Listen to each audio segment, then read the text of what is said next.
What's up, you guys? My name is Lauren and this is Alternative Explanations, and today I'm going to be talking about the Alex Radita case. Alex was the son of Emil and Radita. They were Romanian immigrants that lived in the Calgary area.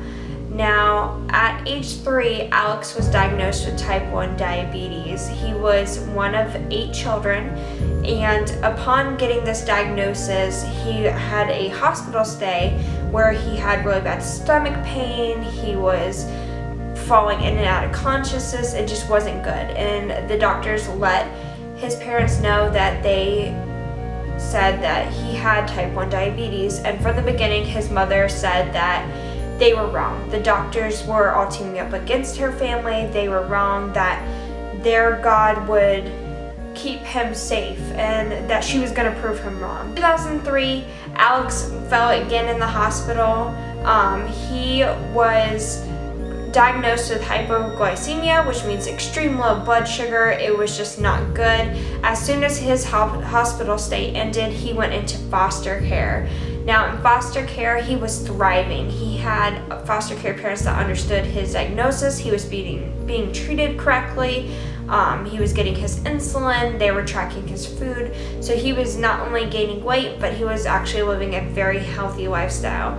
A few years later, he went back to his parents' care, and everything just fell down from there. They pulled him out of school, so he no longer had teachers reporting his case to CPS.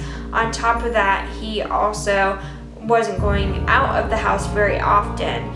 And at the age of 15, he died of complications due to his type 1 diabetes. It was a combination of starvation, and he had sepsis due to open bed sores that basically became necrotic.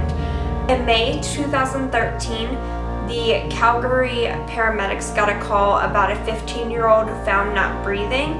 Upon arrival, the paramedics walked into a big group of about 20 people, they said, crowded around this bed, praying and chanting almost, and that is where they found the body of 15-year-old Alex.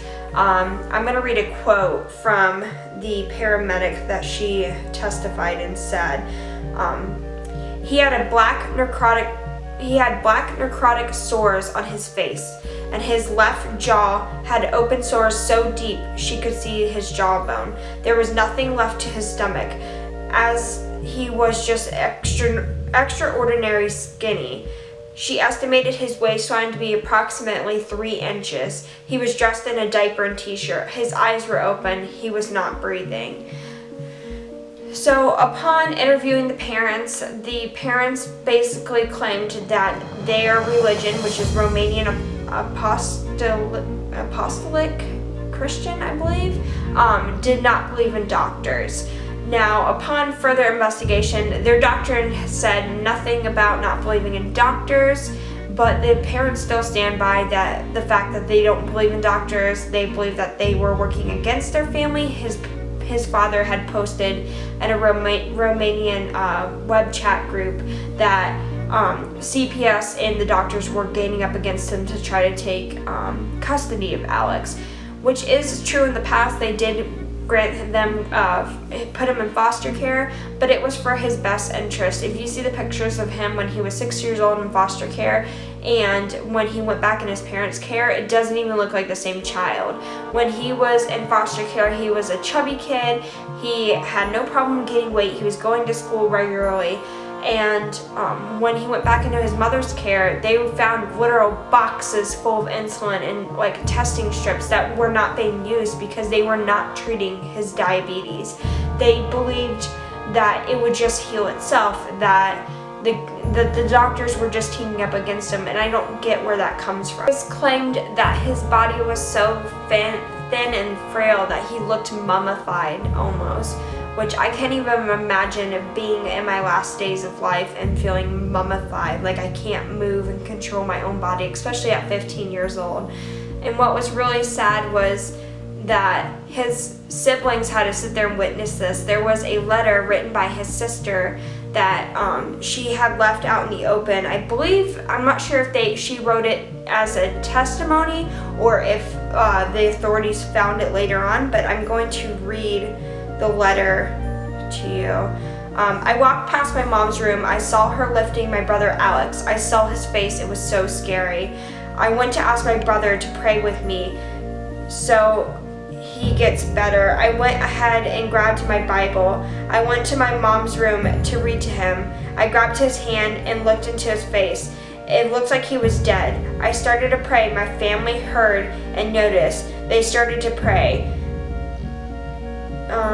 It says, I can't read this in the following word. My sister said that the Holy Spirit said he was in paradise, my brother. Another fucked up thing about this case is that instead of calling paramedics, the father decided to call other church members to come over and pray for over 20 minutes before they decided to call paramedics. And also his body was so cold, it was believed that he was dead for hours upon everybody's arrival. The saddest part about this case was it was in CPS's hands at one point, but a caseworker was told to drop the case when they did not have enough sufficient evidence to further investigate the family.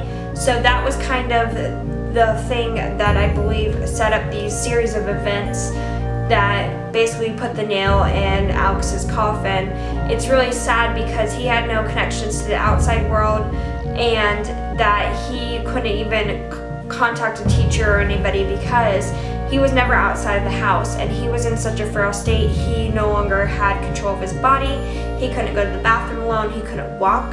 So there was no way for him to report any of this.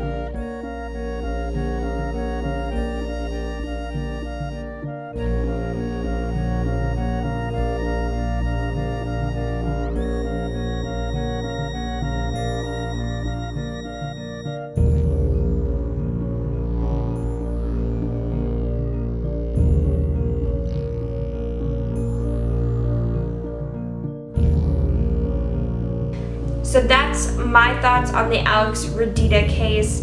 If you have any other cases you'd like to cover, please leave a comment down below. If you like my channel and these type of videos, please feel free to subscribe to my channel. I hope you have a great day. Bye-bye.